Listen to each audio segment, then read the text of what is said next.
A pale grey cloud has descended on Singapore and its skyscrapers are almost lost in the haze. The air is thick with tiny particles carried on the wind from Indonesia.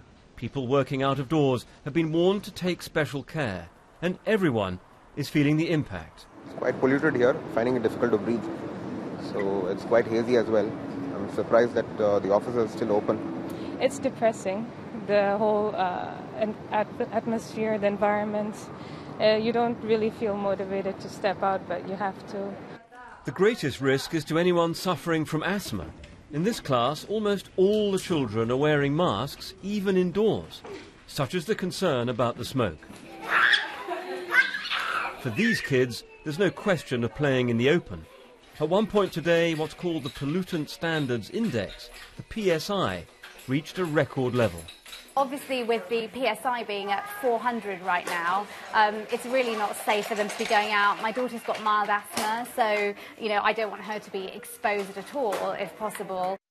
This satellite picture from NASA shows the scale of the cloud of smoke reaching from Indonesia across to Singapore and Malaysia.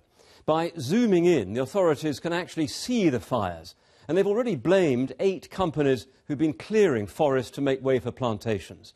The fires are designed to prepare the ground to cultivate palm oil. This kind of burning is against the law, but it's rarely enforced.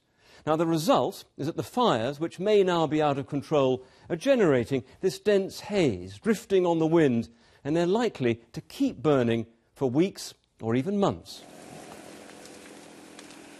Indonesia is now under massive pressure. Its firefighters face an almost impossible challenge, and they're up against powerful local interests. Clearing land for plantations is very big business.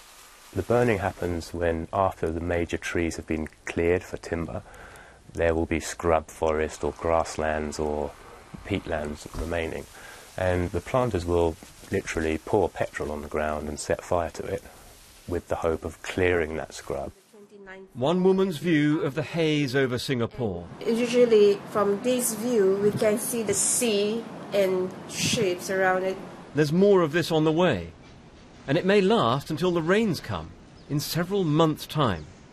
David Schuckman, BBC News.